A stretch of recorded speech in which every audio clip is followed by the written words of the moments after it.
24, from business to French politics now. That's in the press review with Alison. You're starting off, aren't you, Alison, with Emmanuel Macron's former Prime Minister, Édouard Philippe. He's been getting a little bit of press in recent days, hasn't he? That's right, Stuart. He's been on a bit of a media blitz promoting a new book, and his return to the national political sphere has prompted a lot of speculation that he's considering a presidential bid for 2022. Libération's front page sums it up nicely here. Is he loyal or a potential rival to Emmanuel Macron? Now, Édouard Philippe claims that he's loyal to Macron, but in recent interviews, he's also said that he likes to be in the driver's seat. Now, according to Le Monde, Édouard Philippe's ambiguous game is aggravating Macron's supporters. The paper writes that Philippe's strategy is actually reminiscent of Emmanuel Macron himself before he betrayed François Hollande to run for president back in 2017. As one deputy quoted in Le Monde's article put it, Édouard Philippe could end up being the Emmanuel Macron of Emmanuel Macron. Go round and round and round. Let's go to head over to the UK now. This is about an investigation by the Times newspaper. It's found that a record number of people have been stripped of their royal honours in the past decade. The Times calls it a decade of disgrace. 70 people had their honours cancelled in the last decade, drastically more than in any other decade since World War II.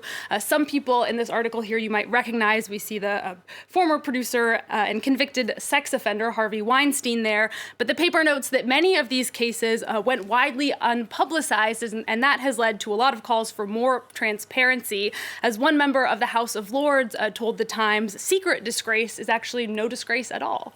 And more honour and disgrace for you now. This is about a truck driver from France. He actually managed to fail a language proficiency test in Quebec. Yeah, this article makes me fairly confident that none of us would pass this language Probably test not. in Quebec either. And it actually has nothing to do with dialect differences between France and Canada. The Guardian explains that Quebec has notoriously difficult language requirements to gain residency status. It's all tied to the region's efforts to protect French as the official language, but it's led to a lot of absurd cases like this one. You might remember back in 2019, a French doctoral student also saw her residency status refused when she failed the test. Now, that decision was later reversed, so hopefully the French truck driver that's been rejected is going to have the same outcome. Yeah, I managed to pass my French language test, but it's been made harder since, so I'm not sure I would again anyway.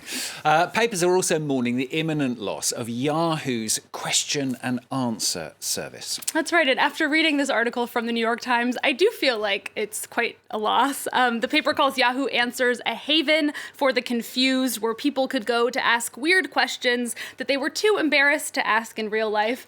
We see some of them there. Questions like, why is smoke coming from my belly button? Should spaghetti be way shorter? Or even, what does a hug feel like? I know, right? People really get vulnerable on this website, which is why people are so upset that it's going to be gone. You still have some time to ask your questions. Yahoo Answers is shutting down on May 4th, so in a couple weeks.